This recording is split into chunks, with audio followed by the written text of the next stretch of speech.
Hello, everyone. Welcome to another episode of Film Seizure. My name is Jason Oliver, and with me are my co-hosts, Chuck Moore. Yes, I am here. Yeah. I am. I didn't know if you were going to ask me to say hi or something. I was going to see what you were going to do. I'm here. You respond to your name like a Pavlovian dog or not? No, I do not. And then there's Jeff Arbuckle. I, for one, welcome our ant overlords. Me too. Maybe it'll make things better. It'll be more organized, that's for sure. This week's episode, as Jeff has alluded to, is the 1974 Saul Bass directorial debut and wrap on his And last film, yeah. of Phase 4. The I guess it's sort of kind of cult classic now in some ways. I'm kind of new to this movie. I saw this movie maybe within the last 10 years somewhere. Maybe it was around the pandemic. I watched it. And really just kind of fell in love with it. It's just got a vibe to it. It wasn't quite what I was expecting. And then the Vinegar Syndrome, they put out the UHD of it, which looks beautiful. And it's got the alternate ending on there, which I guess was lost for a long time. But was cut. So nobody really saw it until like the 2010s or something like that. Personally, I'm not surprised by that nobody saw that. Yeah, I mean, it was kind of like I think Saul Bass said something around said something to the effect of if it had left it in the movie, all the stoners from all around the land would have gone to see this movie. I think that's kind of what he was counting on. Yeah, he wanted that Stargate sequence, from 2001: A Space Odyssey, but he didn't get it. He didn't get it. They cut it. My God, it's full of ants. My God, my face is full of ants.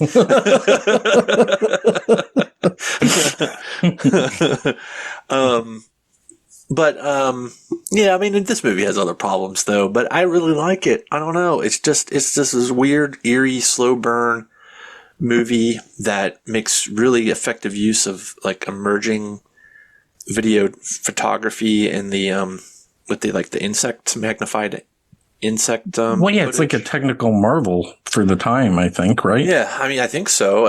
I know that the guy who shot all that footage had some nature documentaries, I think. I would have been surprised if he didn't. I mean, I thought this looked like something I watched in school. It's like those it reminded scenes. me, decades later of Microcosmos. That insect documentary that was like all the rage, and I think that was played in IMAX theaters and stuff, right? But yeah, it was far ahead of its time, I guess. Yeah, I don't know. I like the weird bassy score, right? It's just something about this movie. Like you watch it late at night, maybe maybe under the influence of something, and it just kind of just crawls into you like a little ant into your brain, and just I vibe with it. Picking away at your little earwax that might or might not have evolved them. It does. It does. Well, and that wasn't the earwax. Was it the earwax? No. I mean, but it looked like earwax. Yeah, it does look like earwax. I watched. I'm gonna hit him with the 100% earwax. That's the yellow science for you. I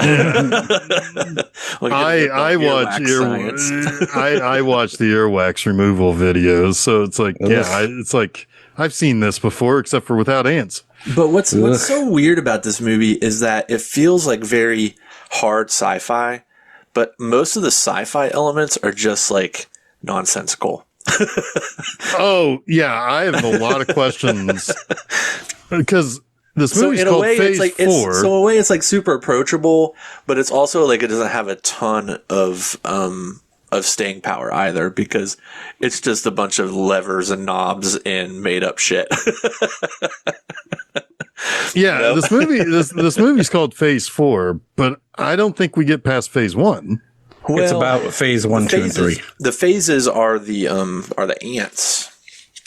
Did they actually put something on screen besides phase 1? No. Yes, or phase 2. Phase 2 was popped on the screen. I don't remember phase 3. All the phases were, and then the title of the movie is at the very end, and that implies that this has been the phases of the ant takeover. It's not the phases of the experiment. It's phases 1 through 3 is what the movie is about. And then phase 4 is once the ants do their thing at the end of the movie. That's That's their final solution, if you will. Gotcha. Yeah. Yep. Exactly. It's real easy to okay, I'm trying not to be too negative here because I think generally this is a very well-made movie. I think I gave it like 3 stars just based on it being well-made. You've seen this movie before, though, haven't you? No, actually, I hadn't. I've seen the trailer many times over, but not the movie itself. This movie was not a very pleasant watch for me, mostly because like I couldn't grab onto anything really. It's like I was kind of glazing in and out of it. Okay, last week we talked about The Quiet Earth, where you can kind of melt into it. And it can just kind of pass, you're just kind of passing along with it. This one, I felt like the ants were gnawing at the parts of my brain that gave attention, and it would short out from time to time. And I would be like, okay, wait, what? Well, I definitely think that's why this movie didn't make any money, because I think there are a lot of people like you who just didn't get into it. I have the opposite reaction to this movie. I just vibe into it completely.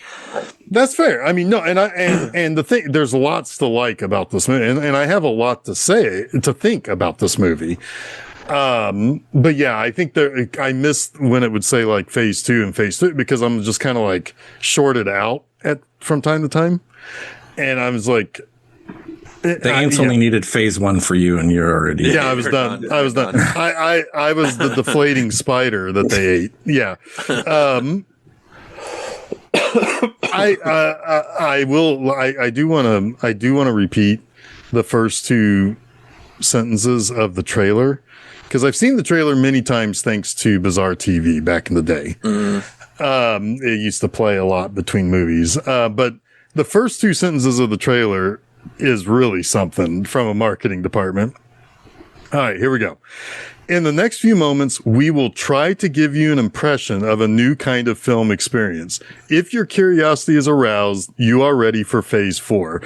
Okay. That is a ballsy ass marketing move. We don't know what we got, but we're going to try to tell you what this is. I mean, and then the trailer, half of the trailer is the stuff that got cut out from the ending. That's wild. Well, they should have kept it in because I feel like anybody if they'd have kept it in, it would have been a 1-star movie, Jason. It's all right at the end. It's all right at the end. And I couldn't get through. I couldn't get through it all because I turned it on, from the disc. And I was like, what was cut out? And I'm kind of interested. Nope. Well, I've watched it. I've watched it in context, and I've watched the whole movie that way. And honestly, I like the ending a lot. It's just a little bit more representative of phase 4. Of like what the takeover represents by these ants, and it's like it's imagery that's supposed to sort of give you the impression of this now new human hive mind, right? I kind of dig it, but whatever. I also like pot sometimes, so yeah. Well, okay, fair enough. But yeah, I'm actually a little surprised you didn't vibe with it. I was much. Maybe if I watched it again, knowing a little bit better of the pace. But I mean, like I said, I think there's still a lot of interesting stuff here. And I do agree. I mean, it looks really good. Yeah.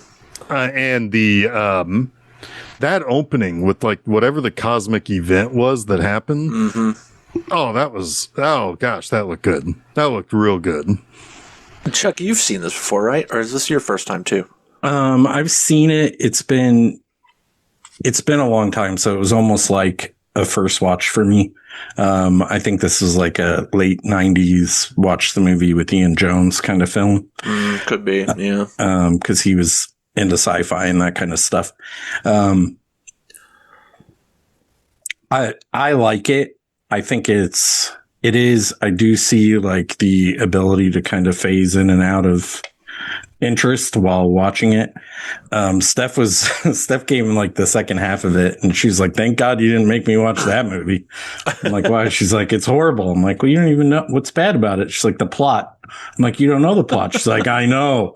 I mean, that's funny because it's a very simple movie. Well, she missed the first 30 minutes where it's explained, but it is simple. It's almost too simple, and the characters are almost too one note. Like, there's not a lot of variance in anyone. There's not a lot to read from. Like, we talked about The Quiet Earth last week, and the people were representative of stuff, right? Mm-hmm. And humanity. There is no representative of humanity here, really. Well, I do. That's one thing I do have to say is that I do see 3 different types of people. Yeah, sure, but they're just like character tropes almost. Yeah, they don't play with this idea enough. I get you. It's definitely not developed, but I think it's certainly there. There's 3 complete reactions to when they discover what's really happening here, and it's man versus ant, right? And potentially the entire future of the human race is at stake. There are definitely 3 different human reactions to that hypothesis. Yeah, because I see one person wanting to do the thing where they communicate with it, try to learn from each other. You have the one person who wants to dominate and destroy them. Right.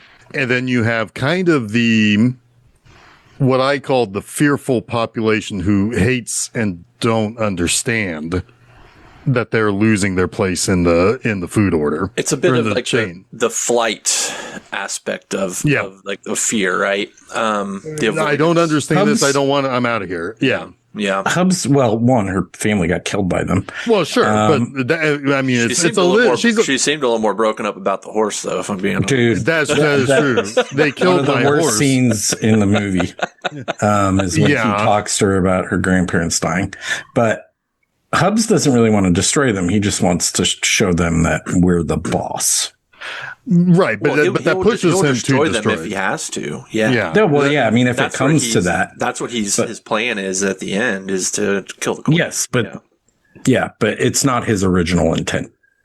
If you think of it kind of like because like Kendra, I don't mean this necessarily literally about her, but she kind of represents the peasant brain, right? Like, I'm scared of this because bad thing. I don't understand it. I don't like it. It killed something I cared about. And I don't choose to understand. And I don't choose. I'm not going to be talked into understanding it. Yeah. Well, she's the perfect, perfect layer of humanity to be body snatched, right? Like, she's the initial wave if we're going in Invasion of the Body Snatch terms, right? Do you know she was married to Peter Sellers? That's wild. She died very young too.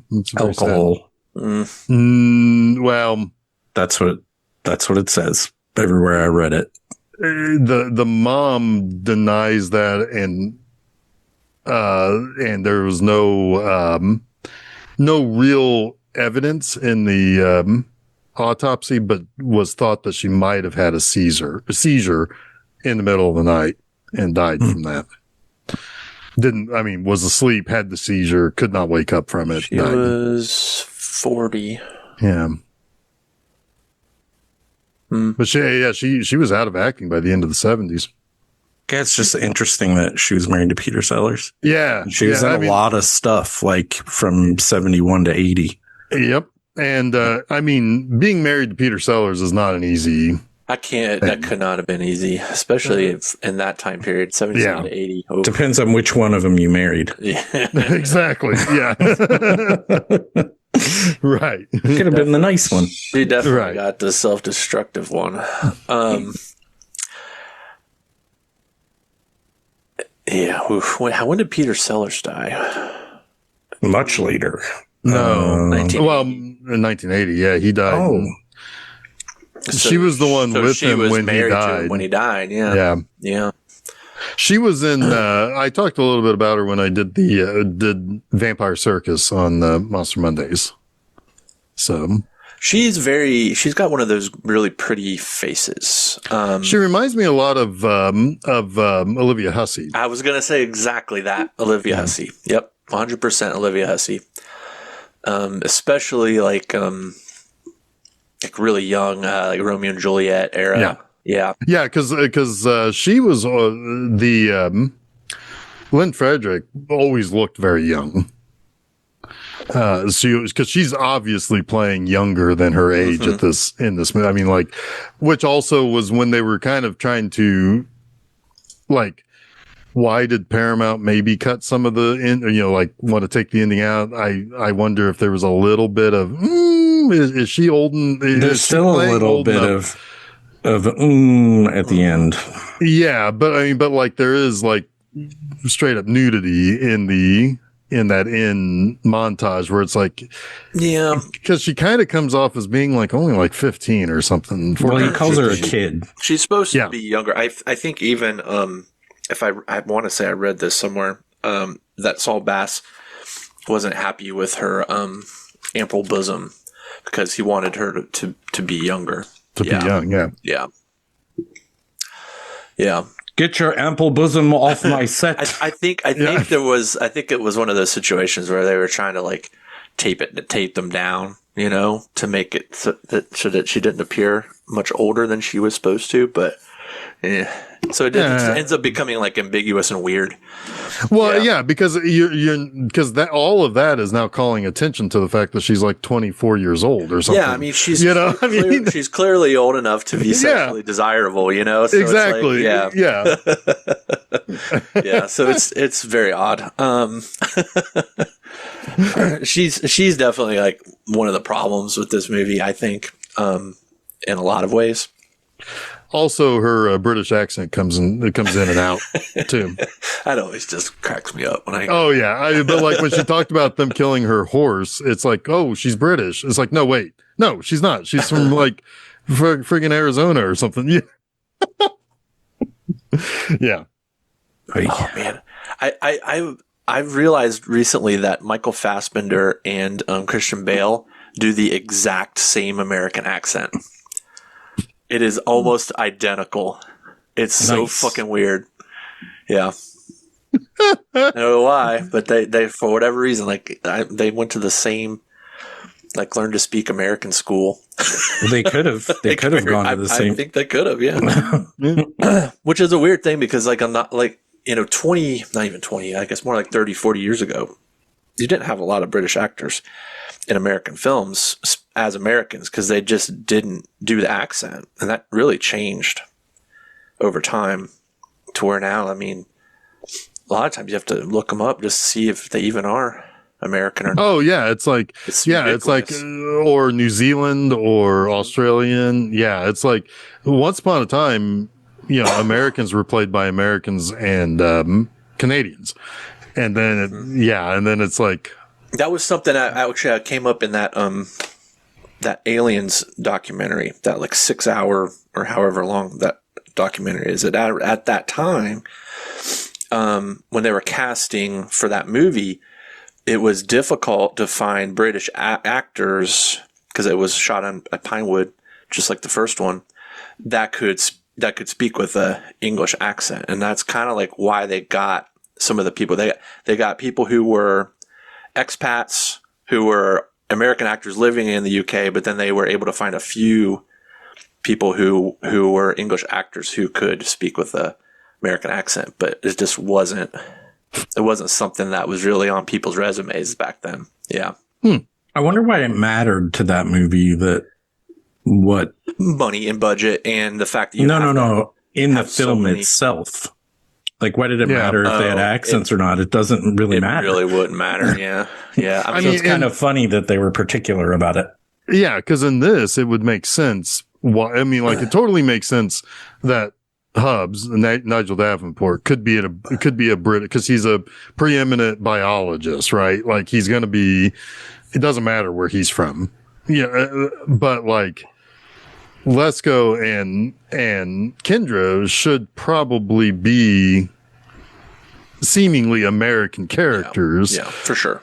Especially Kendra because of the situation. But they live on a farm in a desert in the United States, in the Southwest, or whatever. Yeah, so it makes sense. But anyway, So one thing I do like. Holy moly! Is that exactly, Chuck? Sorry, I was just looking at Michael Murphy's acting credits. I mean, Michael Murphy's the man. I know he's like everywhere, but he's literally everywhere. Jack Tanner himself. Yeah. Sorry, Jeff. Go ahead. 1988 presidential candidate, Michael Murphy. Yeah. So so it's like I like the fact that there's no real discussion of what the cosmic event really was. Like you kind of get some idea that it was some sort of an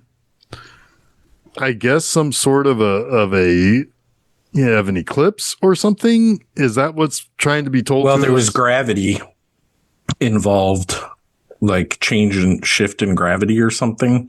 And so it probably tilted the Earth. I don't know. I don't know. But there's not a whole lot of, okay, we need to get in and figure out what happened. And then, whoopsie daisy, the ants are now super smart. They have some kind of goal, which we never really learn what that is either. I mean, what effectively really what happened? Something happened, and then what ended up happening was, or what the effect was on Earth was that the ants of all the different species started communicating. Yeah, they built a civilization. And they're taking over the world to some extent. They're killing off anything that is possibly going to harm them. And one other thing that we don't know of yet, and we never really learn why they do that, but we'll find out at the end. I mean, I certainly understand, like, they're talking about like how overpopulation, because that's part of Lesko's early dialogue was that, overpopulation was a concern because, well, he's going to, like, if spiders and praying mantises and scorpions, if they all stop attacking ants, there's nothing that will. The ants were killing them, so they were taking out any threat to them, so that their population would grow and grow. Right.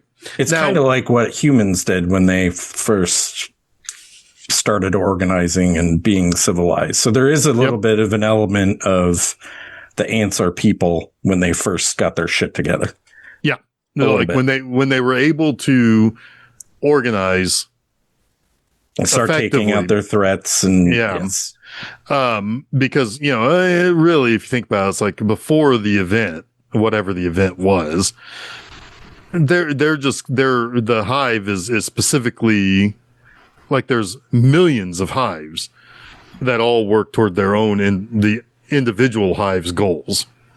But now all the hives are starting to interconnect because they're crossing over into interspecies communications. Right, but usually it's just preservation, right? Preservation of the queen. Yep, and now that's all that's important. Now there's something more at play with the ants once the event happens. Yeah. Right. So and that's where, it's like they decided, because this is also left relatively ambiguous, which all of the ambiguity at the beginning I was on board for. It's like, yes, I like this. I like this idea that we're kind of coming into the middle of what did this thing do to us? Right. And that was, we don't really care anymore about what the event was. But what we do care about right now is strange things have kind of popped up. And the latest are these 7 columns that were built that are like 20 feet high or whatever. And that's where they're going to set up shop, or, Hubs is going to set up shop to study this. And I'm being brought in to crunch numbers, basically. I like that the little town is called Paradise City, and it's a fucking shithole. An Right. underdeveloped community that never developed, or a desert community that never developed. Development that never developed. Yep. Yeah. Love it. Paradise City. Which They also didn't makes get enough of that Chinatown water. right. No, they did not. No. It dried up. It dried right up. I do like the fact that it makes sense also for the ants to centralize there where they can organize before spreading out. They can organize someplace where there's no major threat to them because most of the people aren't there. They take care of the few that do remain, and then they're going to spread out from there. That makes a lot of sense. Yeah, you start small, you figure shit out, and you gradually take over an area that is not going to notice for a while, right? Yeah. People actually noticed kind of quick in this. It seemed like well, yeah, but it's considered just we've got a famine of ants, right? Yeah, we got to send 2 scientists to look at this. It's obviously not. Yeah. Yeah, they got an ant problem out there. Like none of the people that the old man works for even like believe in the project. They're just like, so when you're wrapping up 7 days, 7 days, 10 days, no, 2 weeks. Ah. Like they're ready to pull the plug. Yeah. Oh yeah, they're giving this ant shit. They're giving suggestions about what to do to bring the ants out. That was a pretty funny scene. It's like that's exactly what they did, though. It's 2 days ago. 2 days ago, yeah, yeah. So Jason, take us from there. Well, where do we leave off? Well, basically, they're setting up in Arizona where these 7 towers have been built. Well, that's where they first they go to see. I guess they basically the last holdout, right? It's kind of a weird scene because you would expect it to kind of be more. They're entrenched and they ain't going. No ant's going to drive me off my land, right? But but the old man is kind of like. He bickers with his wife over it. He's like, "Can't you hear what they're saying? It's for our own good." And she's kind of the one that's like. Against it. This is very But strange. she's also the one that seems most scared of the ants, so why wouldn't she want to leave? It is strange, and they think it's dangerous enough to build a fucking gasoline moat around their house. Well, I think they've dealt with like pesticides before or pests control before, and this is like a form of kind of like, essentially, any kind of insect that might be invasive as a way to create a moat, right? So that they can't get across them. It doesn't, and he even mentions that they've had an ant infestation before, right? So it's something that they've seen and dealt with, but not to this level. What I love about this scene though is the fact that what's his name? Hubs, yeah. Dr. Hubs. Oliver Reed looking Dr. Hubs. kind of guy. Yeah, he is a little Oliver Reedish. Yeah, most definitely. Oliver Reed would have made this movie better. His hand would have been like he would have been drunk the whole time too. Yeah. In the movie and for real. But they haven't built their or they haven't gone to the station yet at this point. But they are investigating, and Dr. Hubs is kind of not really telling Lesko, Michael Murphy's character, the whole deal yet, right? He's kind of like letting him figure things out on his own, that they're dealing with some kind of mass collective intelligence. The ants are changing, and a lot of that could be evidenced by the crop circle. Like they go to this cornfield that had been irrigated, but there's a huge swath of it had been like this kind of like a racetrack around one patch of grass in the middle had been eaten away. So it looked like a crop circle. And I was looking into this. This is the first representation of a crop circle in any way, shape, or form by some sort of sentient life. So a lot of people think that the 3 or 4 people who saw this movie and loved it, they got the idea from like crop circles and alien crop circles from this movie. Yeah, because the first it's UK what began to perpetuate that hoax. Yeah. Yeah, the first UK crop circles didn't show up until like 76 or 77. Mm-hmm. Yeah. Yeah. Which was, that's something else people don't realize either, is that the crop circles didn't originate here where there's a lot of farmland. Mm-hmm. They originated in the UK. Yeah.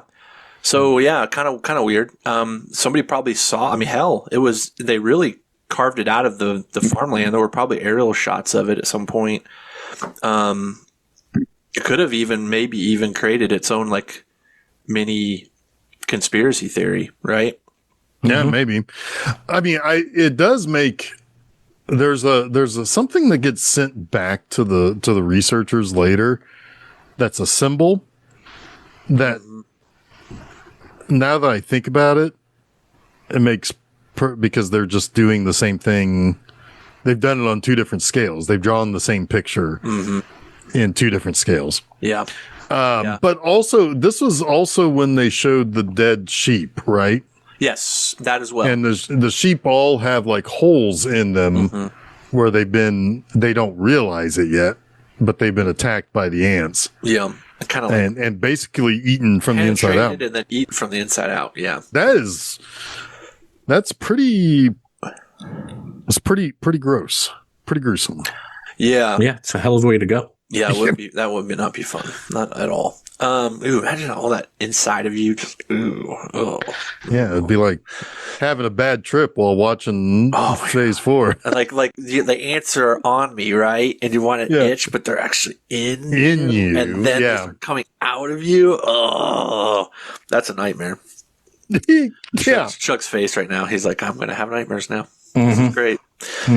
But yeah, they convince the family to leave, and they go, and that's when they go back to the dome facility, and they start kind of setting up, and Michael Murphy just starts like flipping switches, which apparently those are all real computers at the time. So that gives you a little bit of element of realism, but nowadays you look at it just like, yeah, it looks fake as shit, you know? Yeah, it looks like, and he's just looks like the control board on indiscriminately, you know? So it's like, what's he really doing here? Yeah. So this is where, you know, immediately from the start, the science starts to get like a little, like, okay. A little wobbly.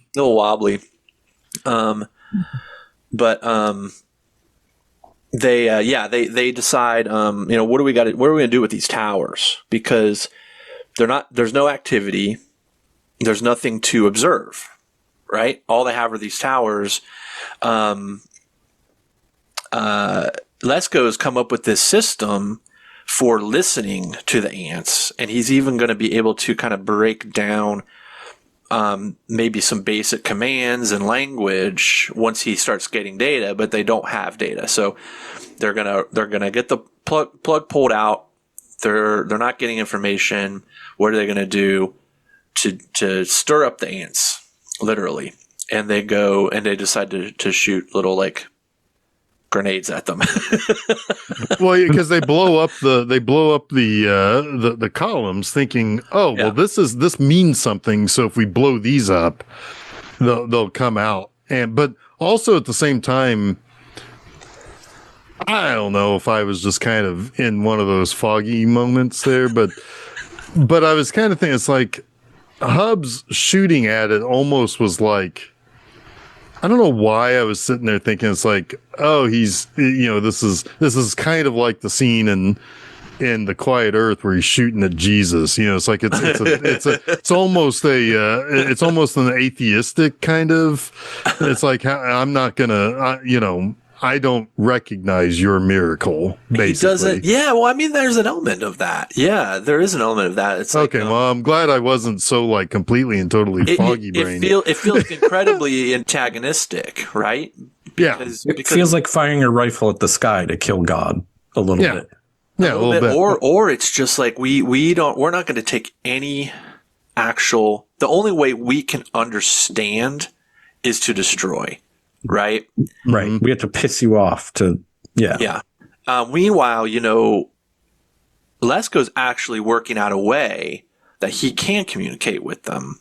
Yeah, there's like little lines that, depending on how long they are or what what shapes they form that because might at this mean point, something. it's like, do they even know what our level of intelligence is? We certainly don't know what theirs is yet, but we definitely understand it's not that of a normal ant anymore, right? Right. But yeah, it's like the first salvo in a war for you to just go out there and just shoot this like grenade gun at these towers, right? Without understanding them at all.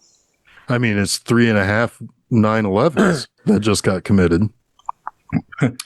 Yeah. But yeah, Lesko does have a system to gather information when they communicate. The problem is the ants aren't doing anything. Right. Yeah. And they're on a time crunch because they got the people back in wherever that are like, hey man, we got 7 days, buddy. Let's get moving on this. Come on, buddy. Do something to move them along, buddy. Parents So, yeah, still that's when- wanting to know what the hell's going on. Yeah, that's when he blows up the towers. And it definitely does get them to move around, and they're not too happy. Yeah, they're like, you attack us, we're gonna attack these poor farm people that promised to leave but never did.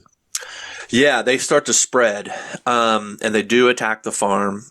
They light that gasoline trench way too late. Yeah, they're like, Cleet, light it up, and they're already on the horse.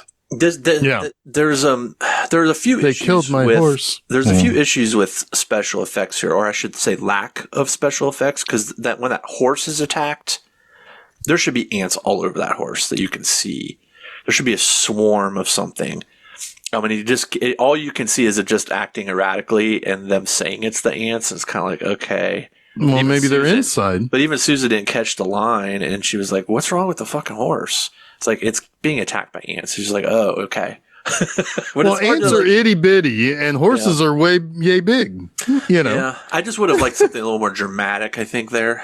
Well, I would have liked to have seen an ant burrow into it or something, where then you didn't have the to way have they it on the chose- Even like a outside. close up of the eye with like ants like taking over One the ant. eye. You could have done it Yeah. in the close ups, right? Yeah. And cut into the shots of it bucking and everything. Yeah. But they chose to go with ants on little sticks in the water to show that they were there. Right. Because Yeah. they're riding in on little boats. Yeah. It was a little Attacking. They got little They're rowing. swords. They're crossing the Shields. Rubicon. Yep. Yeah. It's like you got little George Washington ant at the front of the boat. Yep. It's like, Yeah, it looks cool. Like all the ant stuff looks cool. But I think you could have used them in some places a little more creatively. yeah. I mean, I will They say do it pretty well. They do it pretty well in some of the stuff in the facility, yes, because that little green especially son with of the a praying bitch. mantis. I thought it was really good how they shot that. But Yeah, I was sad when they fried that. I love praying Yeah, mantises. I know. But no, that little green son of a bitch, you get to know him. Mhm. Like he's super intelligent. That little guy. Yeah, I mean, is that supposed to be the queen? Or No, Queens. because that's right. Because the queen has the wings. He's in the facility. Yeah. Yeah, he's kind of like he is the Lesko of the ants. I would call him like a smart general. Like Yeah. he's Yeah, leading or ants a on spy special or something. missions. Yeah. The Navy ants. Yeah. Yeah. Yeah. Um, Not Navy SEAls, Navy Right. ants. Navy ants. Navy ants. Just to make the joke make sense. Well, and then there's also self-apparent. no, that was pretty good. I like the little Navy ants and those little fat guys who like squirt when they get squished. Those are gravy ants. Oh. Oh, that's gross. These were a lot of these were actual fucking ants too, which is fucking wild. I don't know how I feel about seeing them get squished like that. I was gonna say, like, I'm surprised they didn't have more. Like, I'm surprised they didn't burn them alive in the gasoline. Like, that was obviously in effect, but they didn't have any problem dropping shit on them and killing them. Well, I wonder if maybe some of that was just natural. Incidental. Yeah. Yeah. Maybe. It could have been. It could have just been compiled from footage, right? Yeah. I'm not sure. Yeah. I mean, they definitely eat a shrew, a spider, and they fry that praying mantis. 100%. That stuff actually is real footage. And Yeah. the eating of the spider and the shrew was real gross. Yeah. Real gross. Oh, yeah. That's good stuff, though. Like, I mean, I don't want to also see real it. gross. I don't all the want that ants, like, spider right up in my when they fucking take face. over the spider, and it's all in like. Yeah, and it's like it goes a Time long lapse. way. Yeah, and it goes a long way to make me like, it's like, oh, that's a bummer to be that spider. That it takes a lot for me to say that, and I said that in this movie. So kudos, Phase 4. You made me identify with my mortal enemy. See, look, I'm ready to be inducted into the Ant Society. Those spiders need to go. I know if you were on Pluribus, he'd be like, yeah, you probably don't watch that. But it's another Hive Mind, a new Hive Mind show that they explain the theory of that, like right in the beginning of this movie too. But yeah, Oh, so you guys you'd be are all like- about like so joining you- the Hive. So you're like all, well, I don't want to be a Borg, but you're all like primed for this shit then. See, Yes. I wasn't primed for that. I mean, I think of hive minds, I think of fucking Borgs, and I don't But like it is the Borg though. I like, know, how but is I it don't any like that. different? I don't know, but like, I'll be friends with the ants. Don't come and eat me, but I don't want to be an ant. Yeah, does that make sense? Yeah, but you could be a human that's controlled by ants. I don't want to be controlled by ants. I want to be a human that's friendly with the ants. Stay out of my house. Even I'll if stay they out of control yours. all the other people, would you still be friends with them? Well, I'd be. I mean, that's a real point. like ethical question. No, right? I mean, I'd have a little bit of a. I would like to think that we can work together as opposed to be subsumed. Does that make sense? Yeah, I don't but know, man. That would be the goal, yeah. But if you're the last holdout, this is what you what's may his not be name? able to function. That's This fair. is what Leska wants to do: is communicate and open a line and say, "Hey, we're smart and we're not a threat to you," and like communicate that we're intelligent because we don't know if they know, like Jason mentioned earlier. Yeah. So, And the first step in any war, especially if you don't know who your enemy is to open up lines of communication, right? Yeah. Like those lines need to be there in order to negotiate, in order to Just know what the other side's thinking. Right. it's always like the paranoia about the first alien ship landing and sending people out to talk to it or whatever. Like, are it's they going to be we got- evil we when got they come contact off the again. ship? There's definitely Yes. like the day the Earth stood still kind of thing going on here Yeah. a little bit. Yeah. Whereas in contact, we were notified in advance, and people don't want to believe it, or they want to control the conversation. When it's like, hey, wait a minute, no, that's not what we should be doing here. So there's Same in Close Encounters, right? We're Yeah, given you're going to have directions. assholes on both sides. Yeah. Yeah. And nobody wants to fight a war when they don't know what their enemy even wants, right? Because everybody wants something. Like, what are their motivations? What's their end game, right? Yeah, they just want our sugar. Maybe they just want this desert, and we'll just give it to them. Be like, you got it, guys. You got it. There's Take nothing it. here for us anyway. And then we can get cheap gas on the ant reservation. Sorry, you guys aren't from the Northeast. Well, Jason, you are, but all the Indian reservations you went to get cheap gas because they didn't have taxes like we do. And you can And go. I'm guessing the ant land would not have taxes either. I would suspect that the answer, like, hey, you know what? We don't need taxes. Cigarettes were $1 a pack instead of $2.80. It was pretty nice.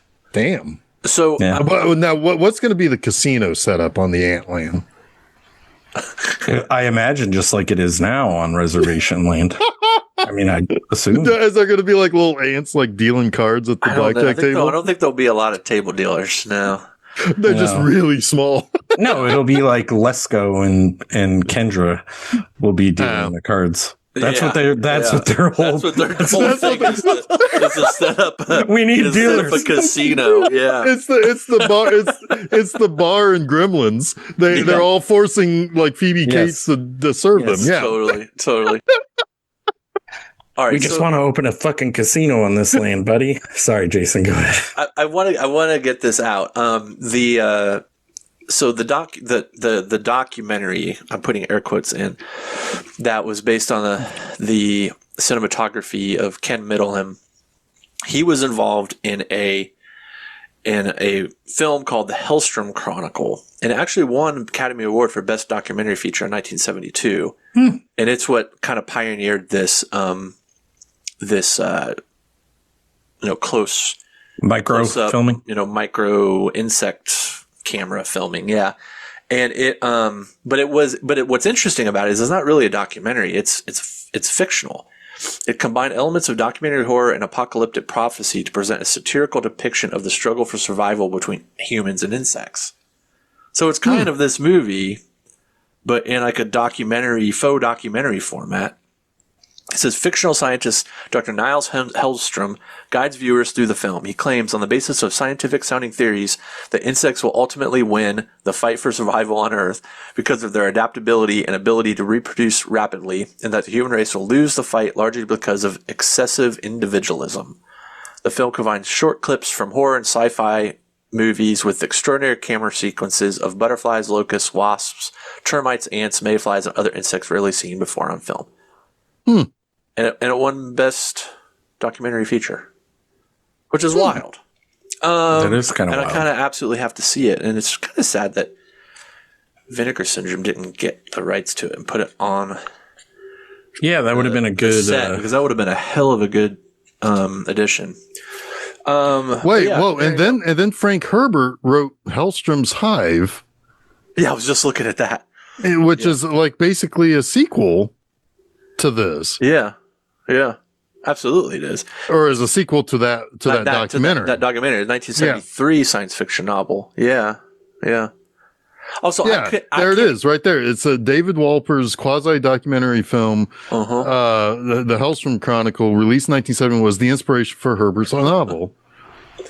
Weird. Herbert stated, I said, in terms of what we want now, as we think of our world now, what would be the most horrible kind of civilization you could imagine? Now I will make it. The heroes of the story by taking negative elements of surrounding society and treating them as the villain. All right. Weird. Interesting. Pretty wild. I'm also 100% guessing that Frank Herbert was injecting some racism in there too. But I think he's pretty well known for being pretty not great in that regard. Well, let's not defame the man in death. Allegedly, without any actual evidence. Yeah, I don't know. I don't know about well known. Well, I don't know anything about this, so I'm not co-signing on this episode. Just saying. No, I'm just. I had heard. I'm no Frank Herbert super fan by any means. Yeah, I mean it's one of those things where it's like the people who are like super in the Dune like have to deal with some of Frank Herbert's personal. I thought that was like Orson Scott Card. I thought he was. Oh, he's bad racist. Too. Yeah, he sucks too. So does Lovecraft. Basically, we're just gonna do. Yeah, allegedly they all suck. Patrick Swayze was racist. Like, no, allegedly, anyone who's dead, I'm just gonna say is racist now. Allegedly, Patrick Swayze was loved all the races. He was a lovely man. He was allegedly a lovely man. Allegedly. That was very casually thrown out by you.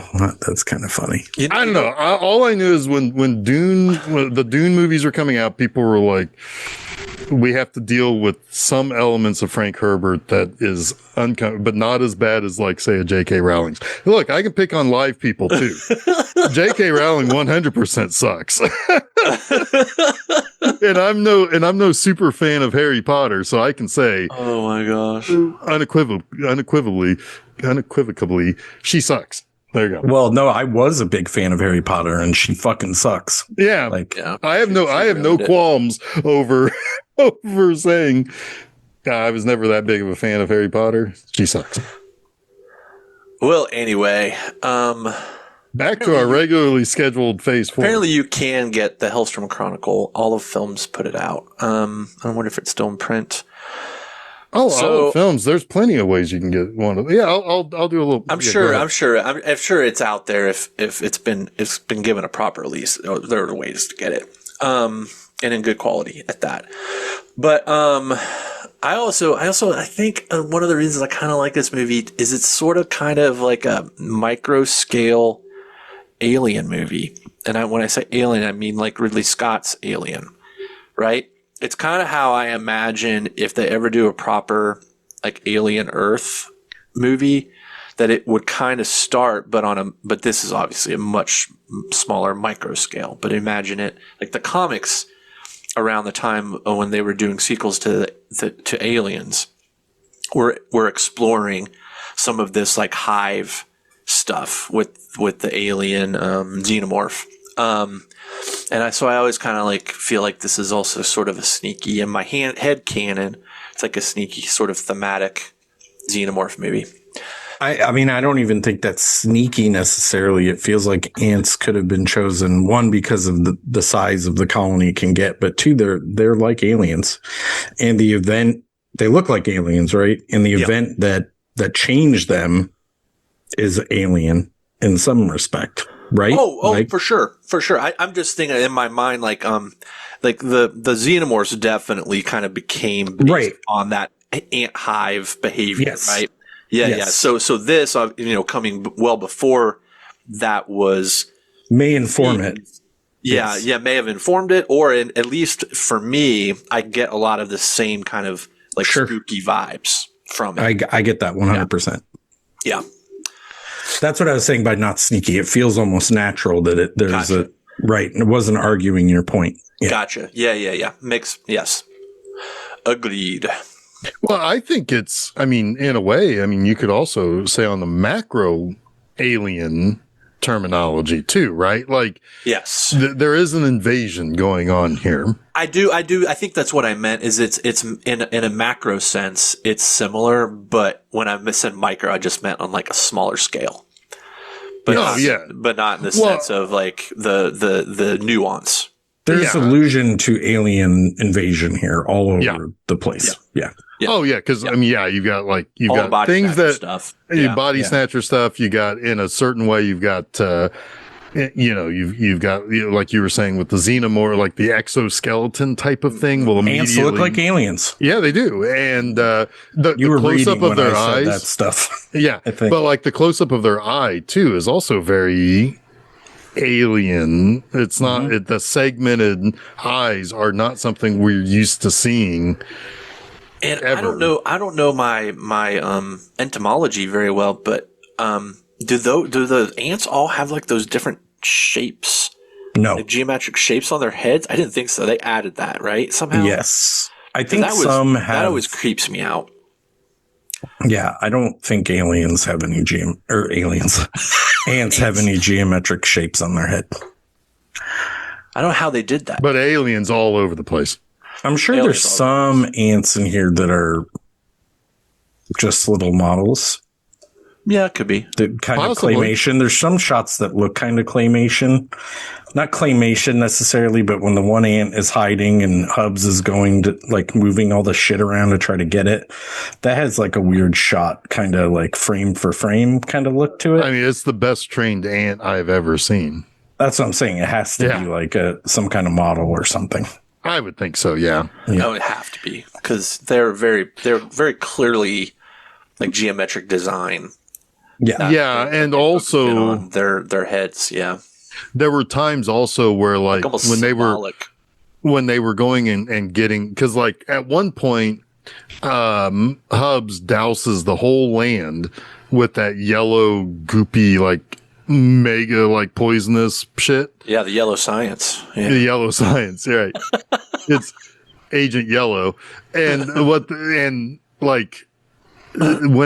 they eventually, like some of those ants sacrifice themselves to bring that stuff to the queen to ingest it, to then lay a yellow egg that then creates those yellow ants. And then when they're all but then they're all wiped out. And then there's the ants who like basically start to go and pull them into that organized funeral scene. Oh yeah. Immediately made me think of Black Hole when the drones send the one out to the black hole that died. Yep. Anyway. Yep. One of the coolest fucking scenes in this whole movie is when the ants are dragging the poison after the yellow death. Yep. That's what he's talking about. Yep. I know, but he didn't describe it like the ants are dragging it through and then they keep dying. Yep. And then another one will come grab it and die. And then it's just until they bring it to the queen. And I'm like, oh shit, are they going to succeed here? But no, the ants, like Jeff said, are using it. They flipped the script on us. Yeah. Yes. Yeah. Yes. Yeah. It was just cool she seeing eats them it, and then They die. know that they're sacrificing themselves for the greater good, for them to adapt, evolve, survive, and evolve. Yeah. It's awesome. It is awesome. It's because like she eats it and then it travels down her body to then she lays the yellow egg. The yellow egg. Yeah. Yep. Yeah, because then when the yellow ants start to show up, like Hubs and Lesko are surprised by it. It's like, what are these?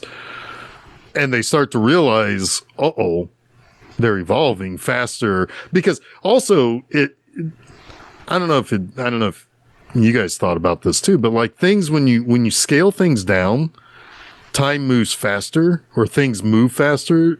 Then there's a reason to think that ants could evolve faster than larger beings could. Yeah, I mean, like there's it's science fiction, but there's a plausibility where it's like, these ants feels totally plausible to me. Yeah, and you can equate it to they're 100 times stronger than their height. Like we're only 2 times or whatever the number is for humans. I don't even know, but yes, they could accelerate their evolution. Especially if you imagine, the queen is constantly laying eggs, and then she like builds up her immunity to all sorts of stuff. It builds up her immunity to yellow science, and then starts, the eggs that she produces then would be immune. Yeah, it makes sense to me. I mean, sure. I mean, it's not logical, but it makes total sense. Or it is logical, but it's not really feasible that it would happen that way.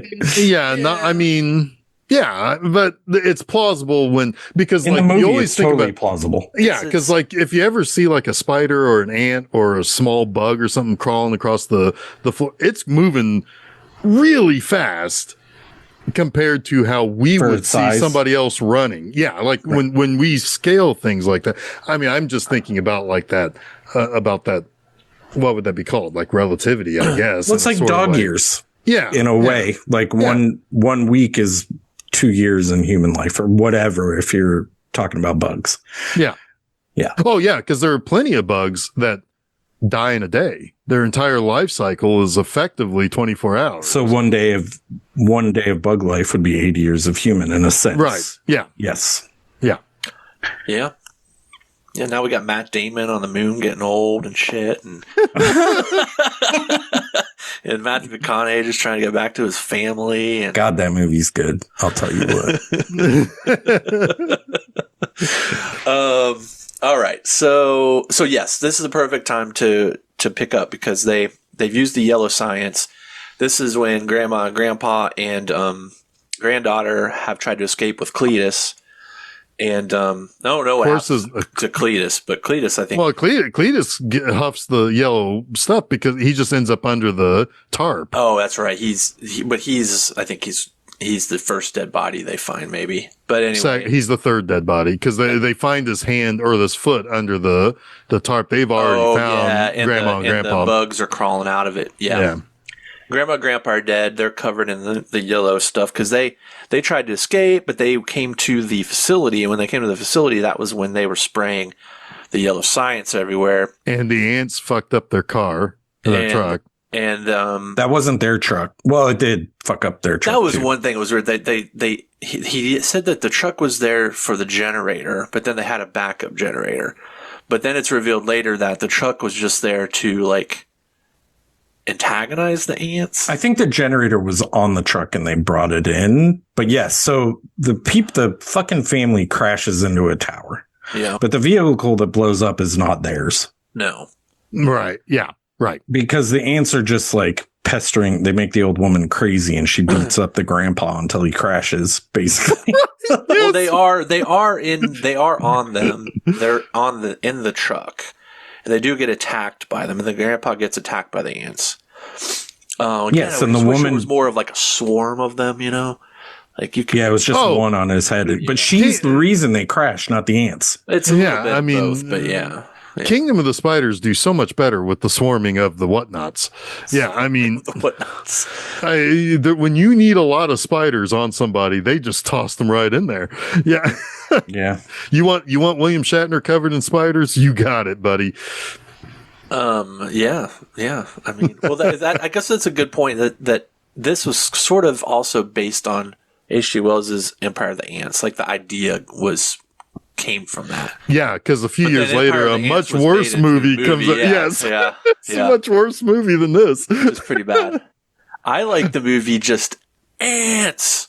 ANTS with an exclamation point. Oh yeah. That's a goofy one, but it's fun. Well, the best all-time Ant movie is Them.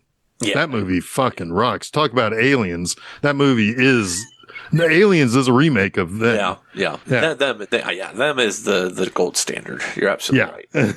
Absolutely right. It happened at Lakewood Manor. Ants. That one is fun. I'm telling you, it's fun. I'll look that one up. Yeah.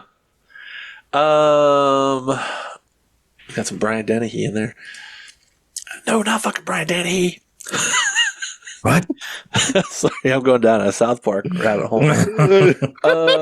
Okay, so this is when they discovered they would go out to check out what the hell happened, what's going on with the ants, and they discover that the granddaughter is alive. And hiding in like their cellar. Yeah, Kendra. So they bring her in, and she has a freak out about. Oh, she sees an ant. Yeah, and fucking smashes the whole thing. This is a pretty bad scene. But what's good before this is they start vacuuming up ants because they're getting samples, and they get their samples from the dead bodies that ants are feeding on. So they suck them up with this vacuum tube, and they take them in, and they're like, now we're going to start studying them and see what their deal is. But Kendra freaks out because they let her into the lab for some dumb reason, and she's like, "They killed my horse!" And she like starts smashing the ant farm. And Leska's like, says, "You got a pretty mean swing." Yeah. So then they sign her up for the Padres or something. These are not your normal average ants. We got to get the fuck out of this room. They get out of the room, and they got to gas the room. They get decontaminated with the spray. Yeah. And now it's kind of like they think they killed them all, but probably not. Because they definitely didn't, because more ants have infiltrated. The ants have infiltrated at this point. The ants have figured out some way of getting in. They've either let them in themselves or they figured out other ways. Yeah. Right. Yeah. I mean, and later, Kendra does take blame for this. Well, she has kind of like the reaction of, if these are sentient beings, I killed them. I declared war on them by my actions, and now they might want revenge on me. Now, to be fair, though, she wasn't the only one declaring war, because there's the one thing, they build like those little things that like beam light at them. Well, that's coming. But like, she's not the only one who's antagonizing, because then like that, because the ants attack them with the light, and then they turn up sonic attack at them. Yeah. But that's before. That's all after. Like before. Before she attacks the ant farm, they've blown up their towers and they've used yellow science on them. Right. And now, she fucked up their little ant farm. Then they had to kill all the ants in that room, and now the ants are they have a new plan. It's probably phase 2 at this point. Sure. It's plan 9 for all we know. I think it is phase 2 is right around here. And what they're gonna do, like you said, is they're building new ant formations, dirt formations, but they have a sheen to them, like a reflective surface that is picking up the sun's rays and then reflecting them onto the dome. And they're all around them, and it's heating up the where they are, like it's heating up the base. And I think they said 5 degrees in 90 minutes or something like that. So and basically it's going to burn out the air conditioner. Yeah, it's going to burn out the air conditioner, which is going to burn out the computers, because the computers can only function up to 90 degrees. Once they go over 90 degrees, they're basically dead in the water. They have no ability to do anything. Except for like an hour every night in the middle of the night. Right. And so once it gets dark enough and the temperatures have come down, they're able to use their computers for a couple hours, which is a really good moment in the movie when it's all kind of like in voiceover. But that's when Dr. Hubbs says, my partner Lesko, he seems to think that they're allowing us this time, right? And that this is, they're giving us this opportunity, these few hours per night. But I refuse to believe that hypothesis, because it makes me have to consider things that I'm not prepared to consider. Right. Mm-hmm. And I like that. It's like a man of science who is denying reality. He's denying that he's losing control and that humanity can lose control. Yeah, he's denying the empirical evidence that these things have now grown intelligent. Makes him much less of a scientist. Yeah. Yes. He's no longer a scientist. Yeah. But this is where you get the real wedge between the two of them. Yeah. Right? Like, they're both men of science, but one wants to try to communicate and the other wants to dominate. Now what you have is like a human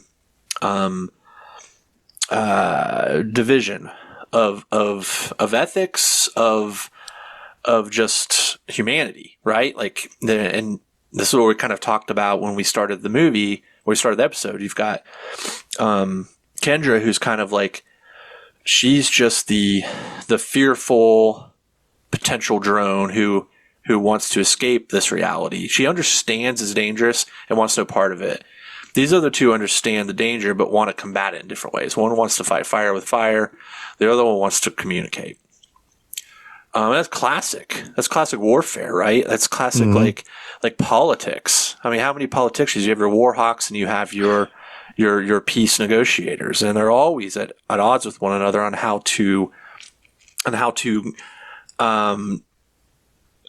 all matters of diplomacy, right? And that's kind of where we're at here. Is like, what are we going to do? Are we going to be diplomatic in how we approach the situation, or are we going to fight a war? One thing you didn't mention, and I think that it's important probably in the way Hubs has a turn of his, because he turns away from science. Yeah. And I think it's because he gets bit and he's poisoned, but it's never really kind of alluded to. But when Kendra breaks the containment of the 6 tortures of ants or whatever he's trying to do, because it's all torturous science too. He's one of those old school fucking science. Yes, the alien ant farm. Hubs is a smooth criminal. Annie, are you okay? Auntie, are you okay? Are you okay, Auntie? If just one of our listeners gets that, I'll be happy. No, that's great. That's fantastic. Why they come to us. This is exactly what we're offering. Funny story. Speaking of Alien Ant Farm's cover of Smooth Criminal, there are some of those online weirdos think that's when our cultural society fell. Ooh, I got to read about that. No, you're going to have to watch videos, and I wouldn't recommend that on anybody. I'm sure I can read about them. That'll fuck up your YouTube algorithm. Real bad. I'll just feed the transcripts to my AI OneNote. There you go. Find out which idiot asshole YouTubers are saying that. Yeah, and they're all stupid. Well, they're all stupid idiot the assholes. Notes version at some point. I just did. Okay. Right. There's got to be a reason. I feel like there's a little bit more to it than that, but yeah. Well, no, I mean that's the whole thing of like everything before a certain date was better than after. It's all that fucking fascist bullshit. Whatever. I kind of like that cover, honestly. It's a fine cover. I have no issue. It certainly didn't destroy our cultural, fucking standing on this planet. I don't know, Jeff. All those conspiracy theories have been proved right. By the Simpsons. Right? Yes. So anyway, Hubs gets bit, which gets infected, and God, I wish the payoff was better on the hand bite. It just. I wanted a bunch of ants coming out of it. Yeah. I want ants to come out of that motherfucker. I mean, spiders can do that shit. But ants anyway, should be able to do that shit. They did do it, like when they came out of the dead guy's hand. Yeah, they did it on a scale at one point. Yeah. Just not to the extent of what we were expecting here. I want some real sci-fi grossness here, man. Yes. Yeah. We didn't get much of that in this movie. No. But I think that's what affects his brain and makes him turn away from the science. I thought he would like, there's a little bit of the thing. Yeah. Here with him, like Well, I guess he's a little bit of diabetes guy. Yeah, he's the thing. He seems to be like he could be sabotaging some of their mission without us knowing it. And he's also calculating what the future is, and he does not accept it. Right. Like we said, Yeah. Yes. So yeah, I wish that was explored a little more. Like, it feels like this Wilford movie, Brimley. I'm sorry, I couldn't remember his name. That's all right. Diabetes man is fine. Diabetes man. As a person with diabetes, I will accept that. But yeah, there could have been more of that. There could have been 20 minutes more in this movie that explored like his degeneration in a more meaningful way, giving us more of that humanity and why he's turning away and blah, blah, blah. But instead, it's just those quick turns that are kind of like were a problem for me in The Quiet Earth in a shorter movie, too, where characters are just making quick turns that you have to kind of digest and just be like, okay, I accept this change in this person's behavior as part of the story. But right? I think that there's enough context in that, whereas this, it really you really do feel the hand of somebody who's a design guy, not a story guy. Saul Bass is it's like it's worse here than it is in The Quiet Earth, but I think it's not great in either, honestly. Well, and that's fair. But the idea here is like, I've already said it, the movie looks great, but I couldn't grab on to much. I didn't have that little yellow piece of earwax to grab onto like those ants did. It's almost like a sci-fi magazine with just not necessarily really great a movie images in it. Yeah. Well, I mean, you nailed it. It's Saul Bass. I think he even kind of begrudgingly made this movie because he felt like he eventually had to make a movie, right? I think he just kind of felt like it was his time to make one. And, but yeah, he's a graphic designer, perhaps the most influential graphic designer in the history of the vocation. It is, and not only did he do some of the most iconic title sequences of movies, he also changed what a title sequence even meant in a movie. He also did some posters for Stanley Kubrick. He did all Barry Lyndon and The Shining. The Shining. Yep. By the way, and then also he did a lot of logo design, the original AT&T. It's like airline logos. Like he did a lot of logo work, a lot of logos that are still being used today. And that were developed in the 50s, 60s, and 70s. Yeah. And synonymous with the companies that they represent. Yeah. My favorite thing about Saul Bass is that in his signature, he put a little bass with his face on it. Mm-hmm. Have you ever seen that? I have. Yeah. Well, yes. Yeah, I love that. You showed that. You shared the video of. About the Shining poster. Yeah. Yes. Yeah. Yes. I love that little bit that he put at the, it's just clever. I don't know. But yes, as someone who loves poster art and loves title sequences, Saul Bass is my goddamn god when it comes to that. You're right. You can immediately tell too that it's something that was of his. He had a very unique visual style, and it was all in color, contrast, and geometry. Right. And lack of space, or what do you call it? Voids? Negative space. Yes, negative space. A lot of negative space. This movie to a fucking T, the way it's designed, right? You can just tell that the design was his. And I think maybe that's part of why I just enjoy it so aesthetically. It is a beautiful movie, and we'll talk about why I picked it. It's like a technical marvel. Yeah. That's the only really thing I could bite on for next week's movie. But it's also so short. It's also just so short that it's so easy to kind of digest, especially after you've seen it the first time. It's one of those ones for me. It does just kind of wash over me, or if I just let it in, I just kind of flow with it. I get into that sort of hive mind. That it's like a picnic outside on a blanket with a basket and ants. Right. There's going to be ants there. It's easy to digest, but there's lots of fucking ants there. Lots of fucking ants. Oh, that's good. I mean, yeah, like Saul Bass is to you, Jason, that Maurice Bender is to me, because he did those Bond title sequences. Yeah, most definitely. And very, very similar ideas where stark color against the negative space. Mm-hmm. Yeah. Mm-hmm.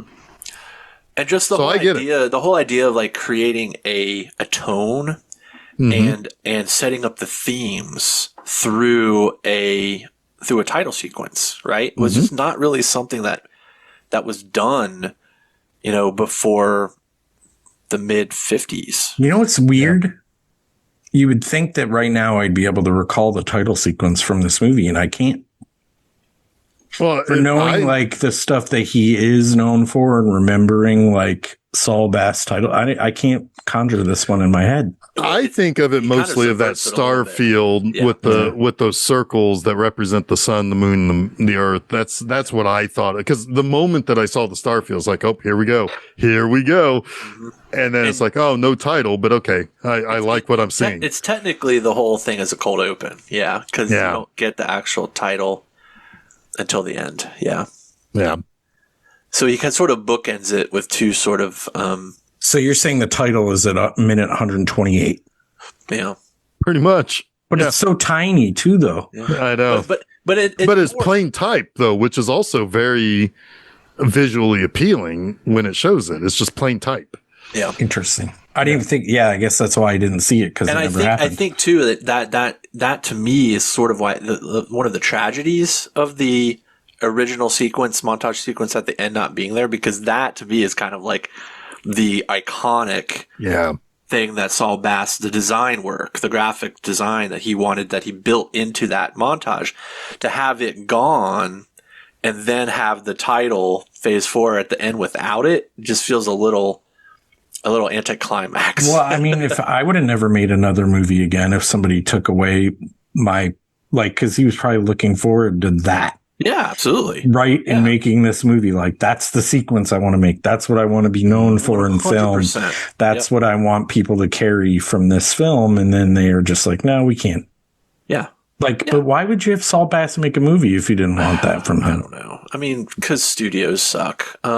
But they let 2001 get out the door, and I know it's Kubrick, but that's a big difference. It is a big difference. It was Kubrick, and it was relatively independent, being from MGM's latter. This was days. Paramount. And it was like Peter Bart. Probably what's his face was he there then? Robert Evans. Robert Evans. Oh yeah, definitely. I can't believe he just called Robert Evans. What's his face? Yeah, I know. Sorry. Yeah, well, my brain sometimes just doesn't fire. You should have called him Diabetes Man. Because that's acceptable. Yeah, I'll allow that. But this would have been probably around the time the Paramounts they're greenlighting all sorts of weird shit, but then they're also kind of like tinkering with it too. Yeah, well, they're hedging their bets, right? Yeah. They're stepping into new Hollywood and different ideas, but saying, Jesus, maybe not too much. Mm-hmm. The title for this movie is way too sci-fi if you're trying to sell it to the masses. So why, if you're trying to sell it to the masses, why don't you change the title to?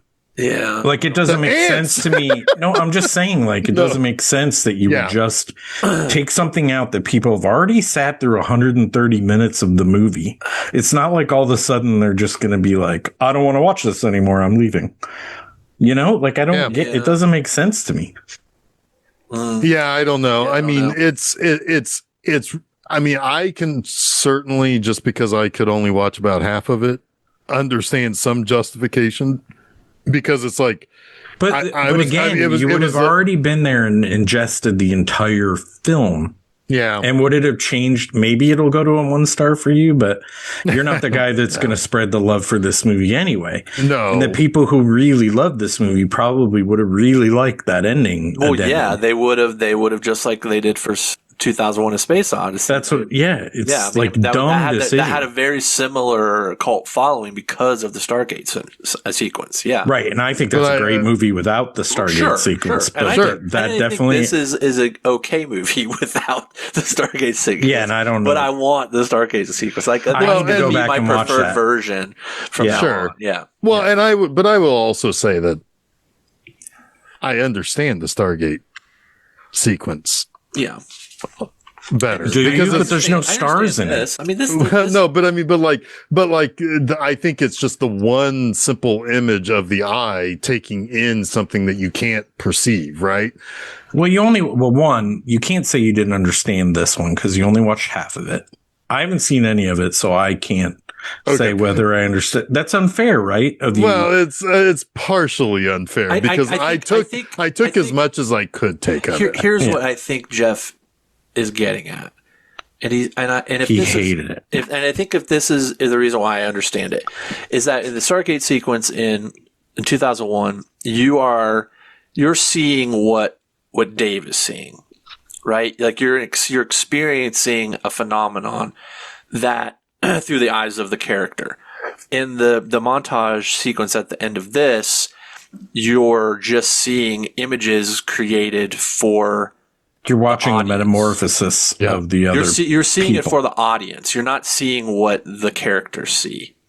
You're just seeing now like this hyper time-lapsed evolution of what the takeover will become in mostly like symbolic terms, right? Right. No, I think that's a good. It's super summation. Abstract, but it's not like there isn't a character experiencing it. Yeah, exactly. Because I have a fine line when it comes to abstract, and once it's crossed, I'm out. It's like I don't get it anymore. Whereas 2001 is on the other side of that fine line, where I can understand what's happening. The other, for a guy who watches Adult Swim, I can't imagine your line is too close, though. Like, it's a fine line. It's a fine line that because there have been Adult Swim stuff where it's like, oh, I hate this. Abstract, I feel like there's both. That's fair too. There's the more absurd stuff I never really cared much for. The abstract stuff I didn't care much for. The absurd stuff, like Tim and Eric was buttressing that line, but it was so close and was shaving that line so much that I was like, I love it. When a lot of people don't. So yeah, I mean, it's hard to explain, but Jason, I think you did the best you could. Cool. Good or job, at least Jason. the best that anybody could, even myself. I was ant whispering. There you go. So where are we at then? So we've got. We're in the final act now because we've got big giant bulbous wound. Yeah, hand wound. And he's freaking out a little bit, which is also taking a little bit of attention off of the freak out that Kendra's had and continues to have. And Lesko is still he's still on the science line. He's sending like geometric shapes at them. They're sending the weird geometric shape back to them, which is essentially the crop circle symbol back to them. For all the smarts that they are, they only know one word: circle. Circle dot. Other circle in it. Right. But they're both kind of established that we're dealing with some sort of intelligent life forms. That's also too when around this time, like Lesko is like, I'm communicating with them, I'm doing it my way. But then Hubs is like, well, I think I figured it out. I think I figured out how we can find the queen by isolating specific sound that we're recording. She's the one giving the directions. Yeah. So we need to locate based on her. Exactly right. Like we're getting all this information about the directions. So where's that information coming from? Yes. So which is smart. He's like, this is probably where the queen is. So we destroy the queen, we destroy the colony. And maybe we end this invasion before it begins. Right? That's a good thought. I mean, I'm kind of like, a little bit Team Hubs here. He's right. Yeah. It would effectively end the invasion. This is what we need to do. What we don't know is that, are there colonies all over the earth? Right. That's the one question. That's the one big question is that is it localized or is all the ants? Is this already a foregone conclusion? I think since it was a space event that happened, that most likely it's all. I would think so. It's maximum overdrive. Yeah. Yeah. We got to pass through the tail of that comet. This is also kind of more than alluded to in the final montage as well. That's cut. Is that this has happened all over the earth? Yeah, but it's kind of like Cabin in the Woods. Yeah, sorry. But anyway, so they go out and they're gonna. I don't know why they don't do the blue science first. Well, what is the blue science? I don't even know what the blue science does. It's another chemical, right? So they've got the yellow chemical and then they've got the blue chemical. But why would they do blue first? That's what I'm wondering. To like get them out there so that they can get to the queen so that the ants can't attack them, right? Like lay the whole field down in blue science and then you can get to the colony easier. I think because Hubs jumped the gun and wanted them to act and blew up their towers, which forced them to use the yellow. But yeah, but I already have the blue because, all right, so what happens? Let's talk about what happens. Well, he blew up that's the blue science, really, is he blew up those towers. But it's in there. Like that forced them to use the yellow first because they were being attacked. But listen. So they go out there without anything other than they don't even go out there with their suits. Right? And Hubs falls into the trap. Like they left a trap for him. And even Lesko says, I think that dot is you. Right? Implying that they want you dead. That you are their enemy. You're going to fight them tooth and nail. Right? Which I think is very apropos because he does. He dies in like their little dead man's trap. And he goes into the pit and he's done for. This already, real quick, already Kendra has gone out and offered herself to stop the invasion. Right, because she thinks they want her because she injured them.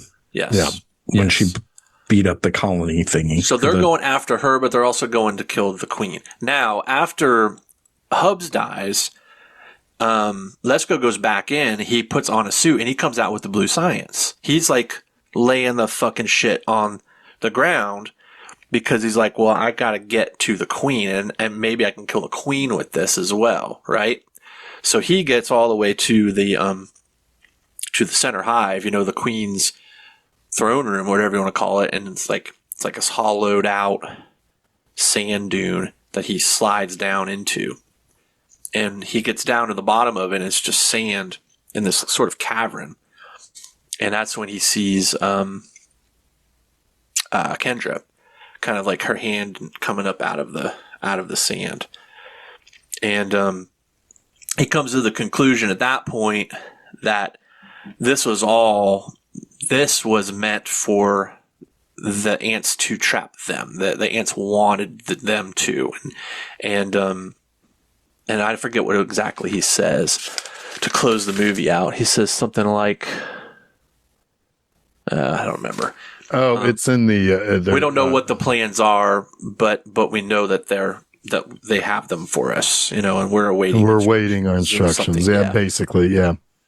So it's very like quick. It's like there's Kendra. Kendra comes up. I think they might hold hands.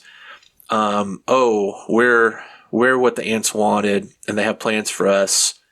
Then spooky desert sunset with a giant ant in phase 4 in the bottom right corner of the screen. So no Stargate montage, which I like it there. I like a little, let's make this a whole trippy fucking freak out here. Even if it's for really the credits. Really hammer home that like Earth is fucked. We're ants now. Yeah. Yeah. But anyway, it's fine. Like I like it in its simplicity too. You get the idea, right? Like the idea here is that humanity they're not here to destroy us, they're here to assimilate us. Right. But those of you who will fight the assimilation, we will destroy. Yeah. And there's a whole lot more of them than there are of us, I guess. Sure are. A lot of ants. Lots of ants. But yeah, that's phase 4. Yeah, clear as mud. Clear as mud. Yeah. Pretty good. Not great in my. It's a pretty good. Yeah. Yeah.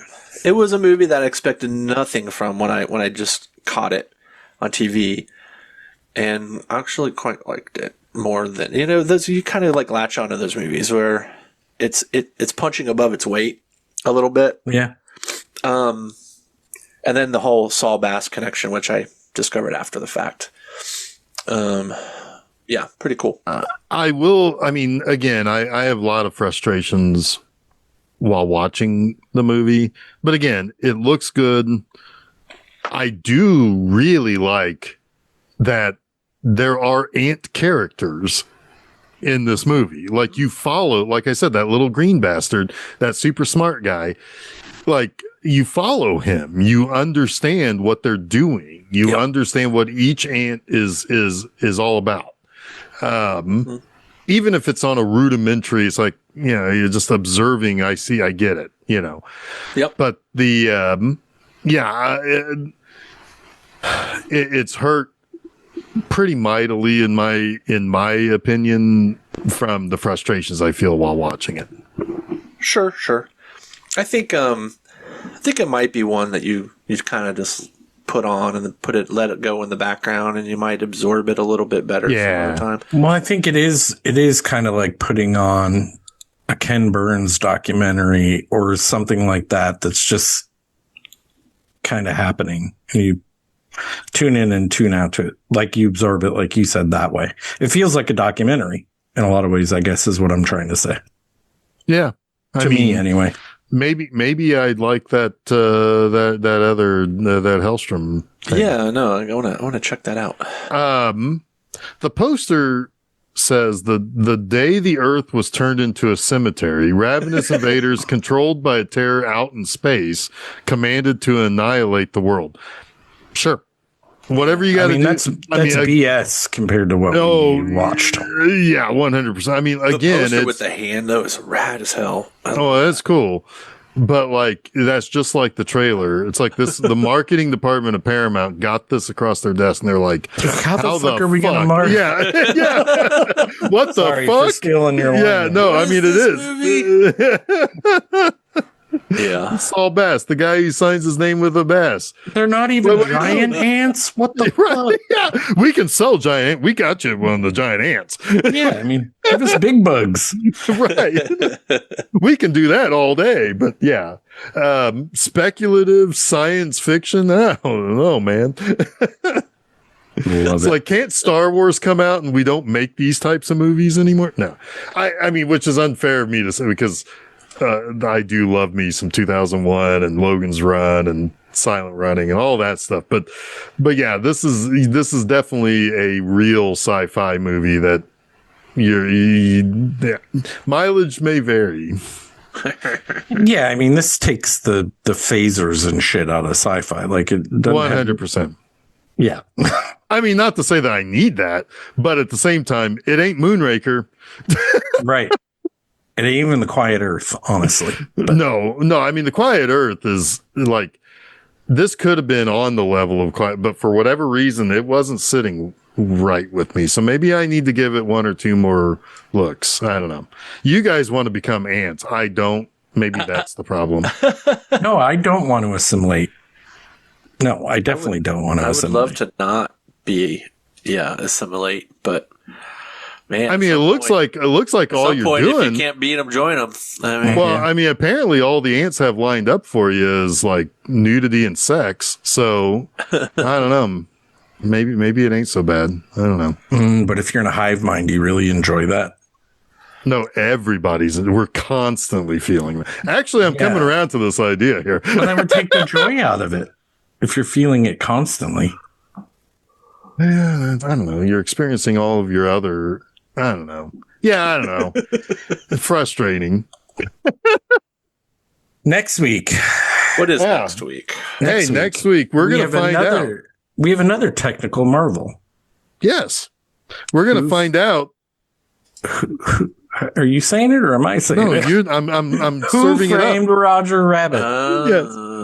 Yeah. It's been many years since I've seen this, but I remember loving it, and it is a technical marvel. Like, I mean, I was there in the theater when this came out, and me too.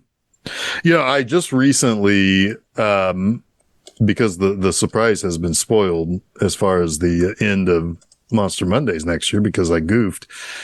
One of the last episodes I watched the 1991 Addams Family. So I'm ready for more Christopher Lloyd business. Here. Christopher Lloyd's the shit. Yeah. So, yes. So December 10th, Who Framed Roger Rabbit? Yeah. And, that's over at filmseizure.com. Go over there and check it out. That's also where you can find all the places you can follow us and whatnot. I also want to go ahead and throw this out here because this kind of happened in between us recording last week's episode, this week's episode, and of course the episode before that, right before Thanksgiving. Check out the interview I just did with the guys behind the documentary that's about the making of The Final Sacrifice. Hell yeah. Because they've got a campaign going on here for a couple more weeks to raise money for that to be released. And I have a feeling it's going to be quite the fun little documentary. So nice. Check out that interview. That's going to be on our website. It's also on our YouTube channel. It's also on B Movie Enema's website and YouTube channel. So, it was my review of The Final Sacrifice a few months ago or some time ago. On B Movie Enema that set that all into motion. So that was kind of pretty awesome cool to talk to them. Yeah. So anyway, that I just wanted to mention that because this kind of happened in between some of our episodes, and that meant that you got a bonus a couple weeks ago or last week. But anyway, so also at filmseizure.com on Monday, my episode of Monster Mondays is Blade 2. It's the last of the Del Toro movies, aside from Frankenstein, which I have a feeling we're going to talk about in a couple of weeks anyway. But yeah, good stuff there. Fun little early Del Toro action. Awesome. And then this upcoming Friday at my website, bmovieenema.com, I have a review of 8 Days a Week. And if Carrie Russell wants to contact me for an interview, I'm going to do it. Especially, because she is something else in that. 8 days a week? Yeah. She is something else in that. That's a cute movie. She's very, very... she looks good now. Yes. She's like 50 years old now. Man, she looks good. Yeah. Yeah. So anyway, so that's at my website. But I mean, I'm excited to see Roger Rabbit again. I think that'll be a fun conversation. I think it'll be a fun little movie. So, heck yeah. Agreed. All right. So until next week, I am assimilated human creature 1473. I'm Chuck Moore. I'm Jason Oliver, and you have been listening to Film Seizure.